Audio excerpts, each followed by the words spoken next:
자, 이거 중요합니다. 전기화학 반응이 그러면 어떤 조건에서 일어나느냐? 바로 첫 번째 등온과 등압입니다. 그러면 여기에 전기화학 반응이라고 거창하게 썼지만 예를 들어서 여러분 휴대전화 얘기하는 거예요. 여러분 휴대전화가 전기에너지로 구동되는 건 알죠? 네. 그럼 여러분 휴대전화 쓸 때 주변 조건이 어떠냐를 리마인드 하자는 얘기인 거예요. 자, 여러분 휴대전화 어디서 통화해요? 어디서 통화해요? 어디서? 지구에서 하잖아요. 지구에서 전화하잖아. 그러면 지구에서 통화하는 전화기 지구 대기 중에 눌려 있지. 대기가 계속 누르고 있을 거 아니에요. 그리고 그냥 휴대전화를 보면 완벽하게 패킹되어 있는 것 같지만 완벽한 패킹은 가능해요? 불가능해요? 불가능합니다. 그럼 거기에는 LCD 패널이나 여기 금속 프레임 사이에 다 빈 공간이 있겠죠? 거기로 누가 다 들락날락해요. 여기는 공기가 다 들락날락 할 거 아니에요. 그러면 들락날락 한다는 얘기는 그 안도 몇 기압이란 얘기예요? 대기압이랑 같다는 얘기죠. 그러니까 전기화학적으로 구동되는 물건은 지구에서 기본적으로 구동되니까 일정한 대기압 중에서 그런 반응들이 벌어지겠죠. 그러니까 등압. 무슨 말 되겠죠? 그러니까 뭐다? 내외부 압력이 같다. 그래서 이제 이게 보통 대기 중에서 구동된다. 자, 그 다음 두 번째 열평형 상태. 열평형 상태. 자, 물론 약간 극단적인 상황이 되면 휴대전화 들고 오래 통화한다거나 아니면 게임 오래 하면 휴대전화 어떻게 되죠? 뜨끈뜨끈해지죠. 뜨끈뜨끈해지죠. 자, 그거는 전기화학적인 것 때문에 온도가 변하는 건 아니라고 보는 거예요. 자, 전기화학은 어디서 벌어지는 일이냐면 배터리, 딱 그 배터리 안에서 벌어지는 게 전기화학이에요. 그 배터리 안에서 벌어질 때는 온도 변화가 없어요. 이걸 뭐로 확인할 수 있냐면 건전지 있죠. 건전지를 하나 산 다음에 건전지로 작동되는 장난감 같은 거 있죠. 너 오랫동안 돌려보는 거예요. 오랫동안 돌리면 장난감도 약간 온도가 달라질 수 있거든요. 그때 냉큼 건전지를 빼서 건전지를 만져보세요. 건전지는 온도 변화가 없어요.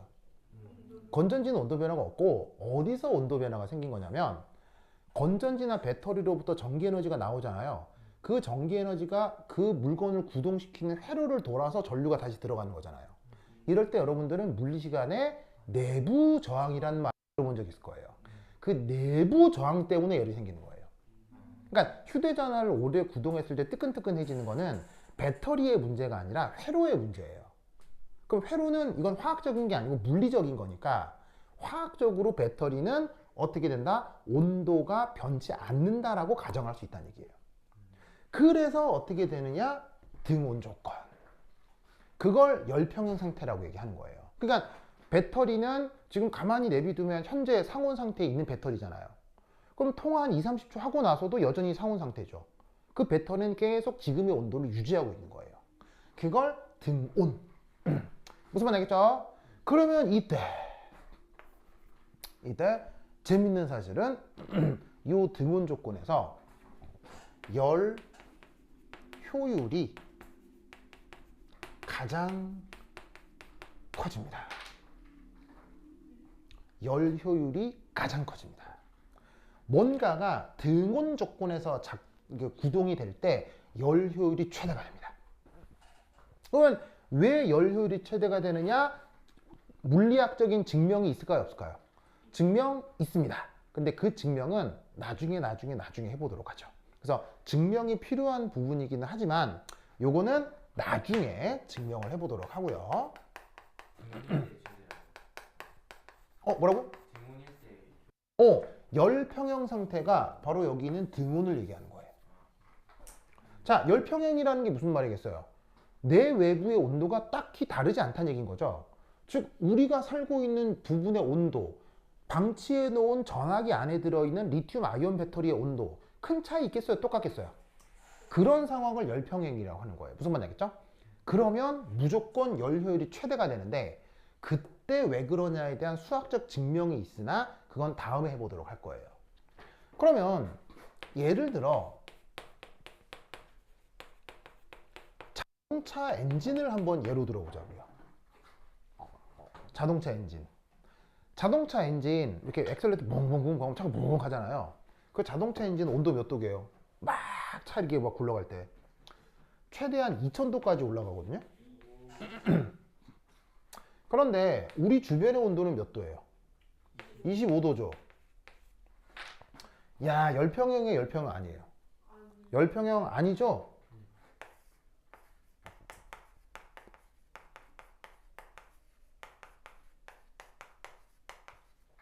그러면 이럴 땐 열 효율을 좋게 안 좋게요? 열 효율 매우 안 좋습니다. 이때는 열 효율이 최대 어느 정도냐면 30%밖에 안 돼요. 그래서 내연기관이라고 하는 건 기본적으로 열평형을 이룰 수 있는 구조가 아니에요. 왜냐면 이건 불을 쏴지르고 있잖아요. 자동차 엔진에서 불 나는 거 아세요? 자동차 안에 이제 불이 나요, 불. 불이 나니까 엄청 뜨겁다고요. 그러니까 기본적으로 근본적으로 설계 자체상 열평형을 이룰 수가 없는 거예요. 그러니까 열 효율이 좋다 나쁘다? 아무리 예쁘게 설계해도 30%를 넘을 수가 없어요. 혹시 이런 말 들어본 적 있어요? 연비? 연비가 열 효율의 실용적 표현이에요. 즉 연비가 아무리 좋게 설계를 해도 기본 전통적 자동차 엔진은 좋을 수가 없는 거예요. 즉 휘발유의 에너지를 100이라고 했을 때 실제 자동차는 30만큼 달려가는 데 쓰고 나머지 70은 여러 가지로 다 소비를 해버리는 거예요. 무슨 말인지 알겠죠? 어떻게 소비되겠어요? 기본적으로 여기는 차갑고 여기는 뜨겁겠죠. 그냥 열이 새 나오는 거예요, 이렇게. 그러니까 이게 되게 어려운 얘기가 아니고요. 상식적인 건데 온도 차이가 나면 무조건 뭐가 이동하게 돼 있어요? 열 이동이 하게 되어 있잖아요. 2000도만큼 올려놓은 열 에너지가 있을 건데 그게 온도 차이에서 그냥 빠져나오는 거예요. 그러니까 열 효율이 좋을 수밖에 없죠. 아니, 그러니까 열 효율이 좋을 수가 없죠. 그런데 배터리는 온도 차이가 있어, 온도 차이가 없어요. 온도 차이가 없으니까 그것 때문에 손실된 열이 없는 거예요. 그러니까 당연히 열 효율이 최대겠죠. 수학적으로 증명을 할 필요도 있겠지만 상식적으로 생각해 보면 당연한 얘기예요. 무슨 말인지 알겠죠? 그러니까 사실은 전기자동차의 시대가 오는 게 맞다고요. 이 효율적 측면에서 봤을 땐. 알겠죠? 그래서 이제 그 과도기에 지금 우리가 있는 거고. 뭐든지 알겠죠? 그래서 열평형 상태에서 항상 일이 최대로 변환된다. 꼭 기억하시고요. 그러면 이때 여기서 두 번째 바로 봐.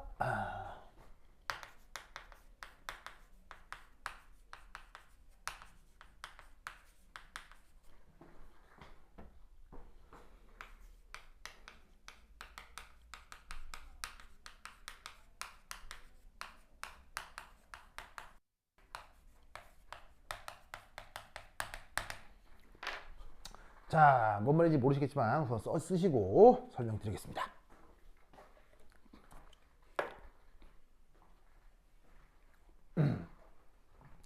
자, 쓰시고요. 자, 썼어요? 썼어요? 자, 아까 반드시 기억해야 되는 수식 빠 디즈위는 자, 읊어볼까요?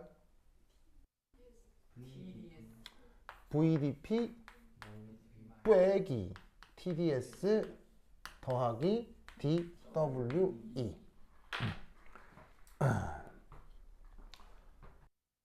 엄청 중요하다, 그쵸? 엄청 중요하다. 자, 그런데 이때 이거 뭐라고요?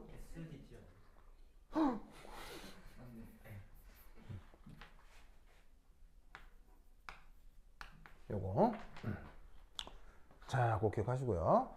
이때 여기에 등압, 등온 조건을 걸어보자 이런 말이죠. 등압, 등온. 보이시죠? 자, 등압 압력 변화 얼마겠어요? 0이겠죠? 등온 온도 변화 얼마겠어요? 0이겠죠? 그러니까 이 수식이 복잡해 보이지만 샥샥 다 나가리 되고 니기만 남는다? DWE. 무슨 말인지 알겠죠? 네. 알겠죠? 그래서 얘를 다르게 어떻게 표현하기도 하냐면 DG 라고 쓴 다음에 아래 첨자로 PT라고 쓰는 거예요. 그러면 얘가 DWE가 됩니다.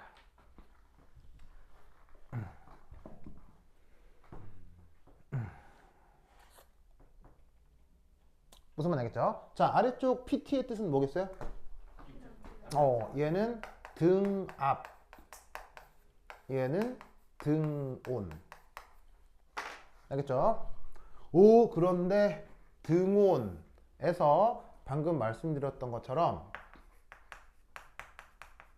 최대 열 효율 조건이라고 했죠? 등온이. 맞나요? 그래서 이때 여기에 어떤 표현을 쓰기도 하냐면 맥스 라고 뒤에 첨자를 써줍니다. 알겠죠? 그리고 등압 조건은 가역 과정의 의미라고 했었죠. 여기다가 REB 라고 써줍니다. 그래서 가역 과정이라는 뜻으로 REB, 등온이어서 열효율 맥스. 알겠죠? 그래서 지금 나와 있는 이 표현을 바꾸어 쓰면 이렇게 표현할 수가 있다는 얘기죠. 이때 얘를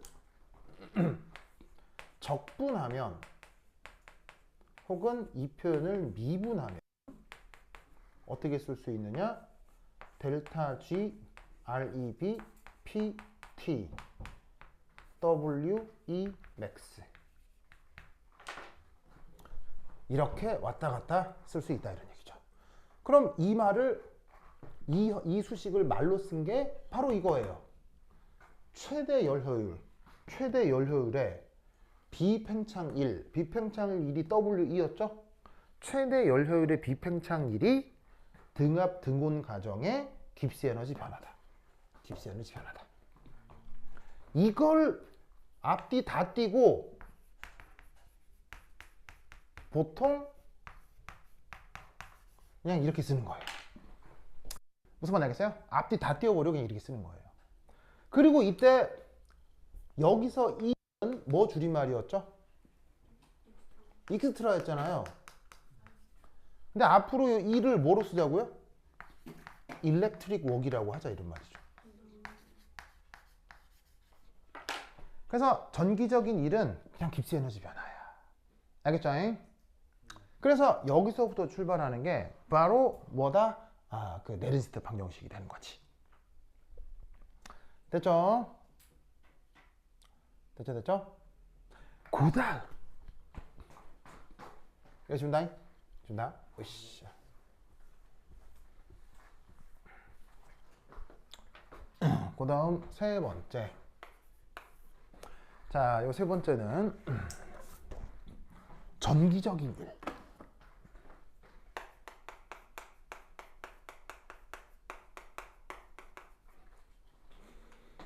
자, 일렉트릭 웍을 어떻게 표현할지 한번 생각해 보겠습니다. 자, 기본 개념은 전기적인 일을 WE라고 했을 때 바로 전하량 변화에다가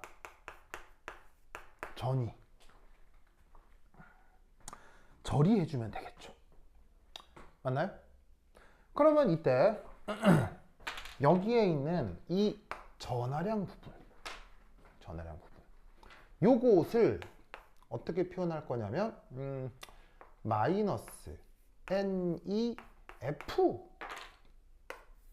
이렇게 표현할 거고요. 전이 부분을 E 이렇게 표현해 보도록 하겠어요. 보이시죠? 자, 그러면 이 표현이 뭐냐? 여기 하나 있는데 우선 마이너스의 뜻은 뭐겠어요? 전자의 전하 방향 되겠습니다. 전자는 플러스 하나입니까? 마이너스 하나입니까? 마이너스니까 앞에 n 이렇게 쓴 거고요. 이게 뭐냐면 빼기 이렇게 쓴 거고요. 빼기 쓴 거고요. 그 다음 뒤에 있는 ne 얘는 전자 몰수 변화가 되겠습니다. 어떤 변화가 일어날 때 전자가 몇 몰 변했느냐라는 뜻이 되는 거죠. 그리고 뒤에 있는 F의 뜻은 뭡니까? 뒤에 있는 F. 요 F는 뭡니까? F. 그 유명한 패러데이 상수죠? 뜻은요? 패러데이 상수의 뜻은 뭐예요? 바로 전자 1몰 전하량이죠. 그럼 전자 1몰의 전하량이 있고 변한 전자 몰수를 곱하면 그게 전체 전하량이 될 거예요. 그리고 전자는 마이너스 입자니까 앞에 마이너스 빼주고요. 알겠죠? 그리고 뒤에 전위를 곱해주면 이게 뭐 정기적인 일이겠지 뭐. 됐죠? 됐죠? 자, 그럼 이때 이 상태에서 자, 여기 줄게요. 여기 전화십니다.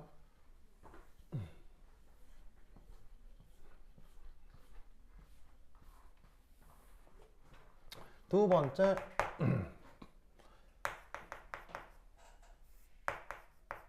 미시 전하량 변화일 때는 지금은 이렇게 표현하면 거시적인 일변화잖아요. 그럼 미시적인 일변화로 표현해보자. 이렇게 됩니다. dWe는 마이너스 F 곱하기 E 곱하기 DNE 저렇게 쓰도록 하겠습니다. 자, 누구의 몰수가 미시적으로 변한다? 전자의 몰수가 미시적으로 변한다고 쳐보자 이런 말이에요. 그러면 저 1변화도 미시적으로 저렇게 표현할 수 있겠죠? 됐죠? 그리고 아시다시피 PT 일정 등온 등압이면 이게 전체가 뭐로 바뀌어요? 등온 등압이면 전체가 뭐로 바뀌어요? 바로 DG. 알겠죠? 깁스 에너지 변화로 바뀐다 이런 말입니다. 알겠죠? 그걸 우리가 앞에서까지 쭉 했고요. 됐죠? 그러면 이것으로부터 네 번째 4 리액션 깁스 에너지 체인지라고 하는 개념을 한번 살펴보도록 하겠어요. 이 리액션 깁스 에너지 체인지는 델타 GR이라고 씁니다. 자, 여기 보시면 R의 첨자로 들어간 R 이게 뭐의 줄임말이겠어요? 리액션의 R입니다. 요거를 전기화학 반응에서 생각을 해볼게요.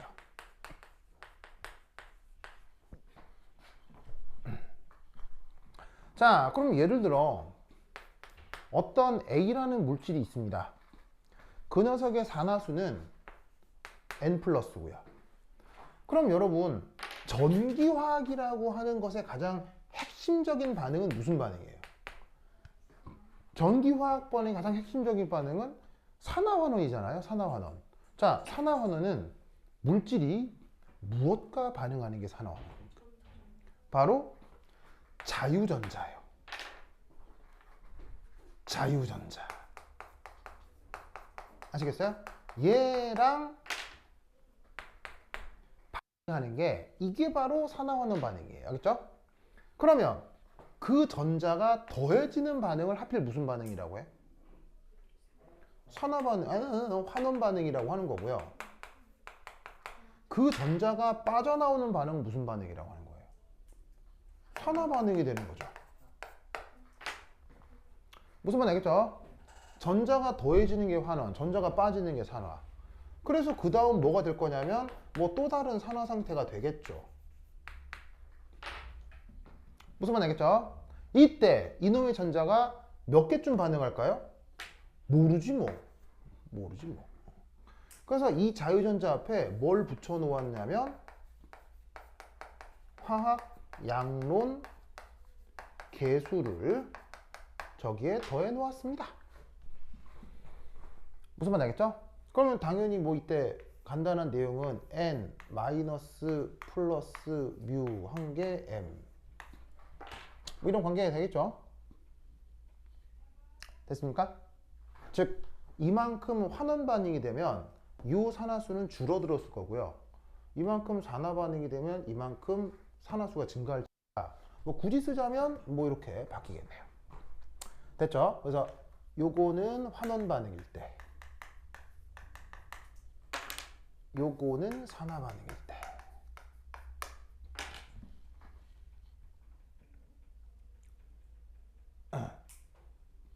됐죠?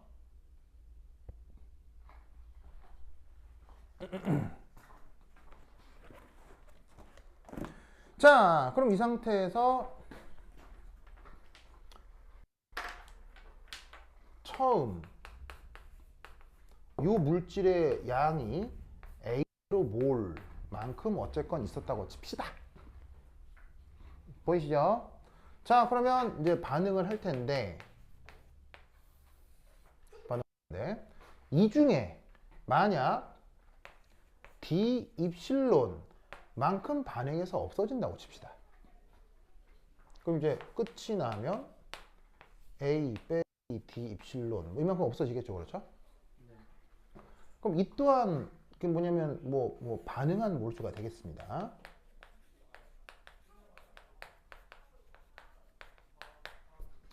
오, 그러면 여기 있는 자유전자도 패러데이 법칙만큼 반응을 해야 될 거 아니에요. 그렇죠? 얘가 또 패러데이 법칙만큼 반응을 하려면 얘는 어떻게 되느냐? 마이너스 플러스 환원이 플러스 U D 입실론 만큼 이 전자도 반응을 해야 될 거라는 얘기죠. 맞습니까? 환원 반응이 된다면 자유전자가 반응해서 없어져야 되고 산화 반응이 된다면 자유전자가 생길 거고 무슨 말 알겠죠? 그래서 결국 이 반응식에서 우리가 알 수 있는 것은 뭐냐면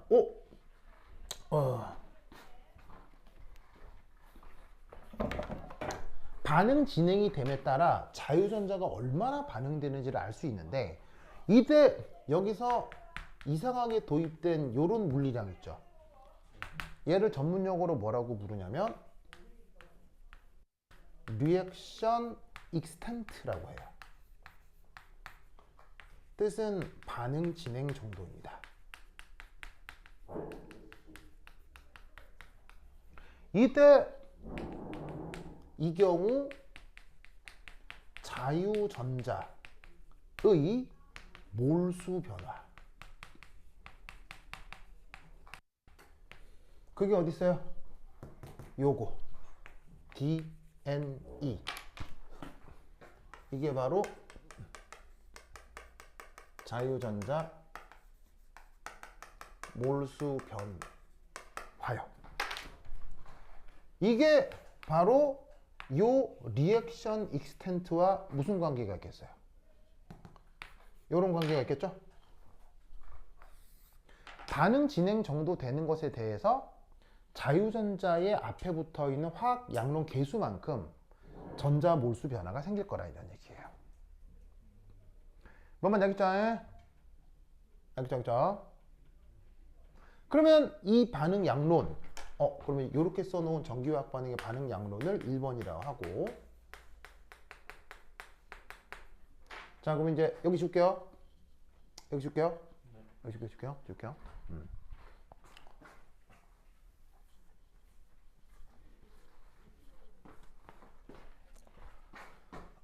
그러면 4 리액션 깁스 에너지 체인지 델타 GR의 1 반응 양론 두 번째 이야기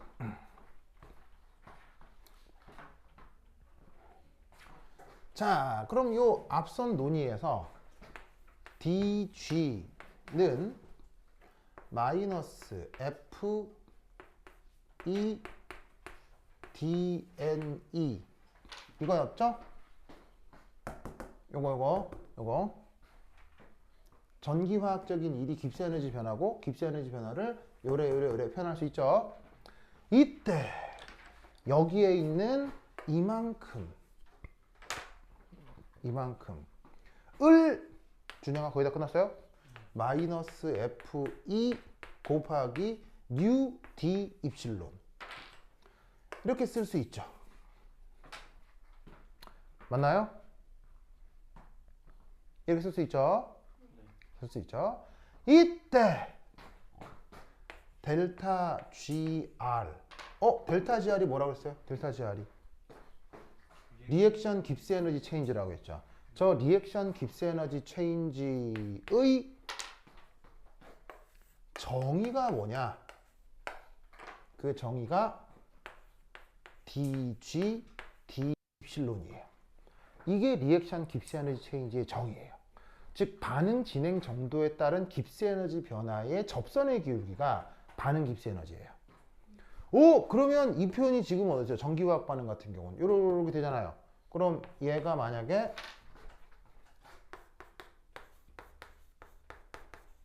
일렉트릭 체인지다, 전기화학적 변화다 라고 하면 이 자리에다가 이걸 집어넣으면 되는 거죠.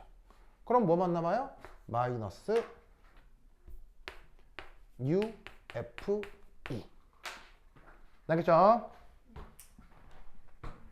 저거이 바로 전기화학적 일의 최종적인 결과입니다.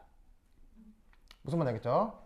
그래서 그 다음 시간에 할 얘기인데, 자, 요 위에 줄게요. 자, 다음 시간에 요거 좀 더 추가하겠습니다. 그러면 여러분들은 일반 뭐냐면 화학평형에서 요식 기억하죠? 그럼 요 자리에다가 뭐를 넣으라고요? 마이너스 UFE. 그럼 요 자리에다가는 뭘 넣으면 되겠어요? 마이너스 UFE 노트. 표준 깁스 에너지니까 표준 전위를 넣으면 되죠. 그럼 이걸 양변 정리를 해주시면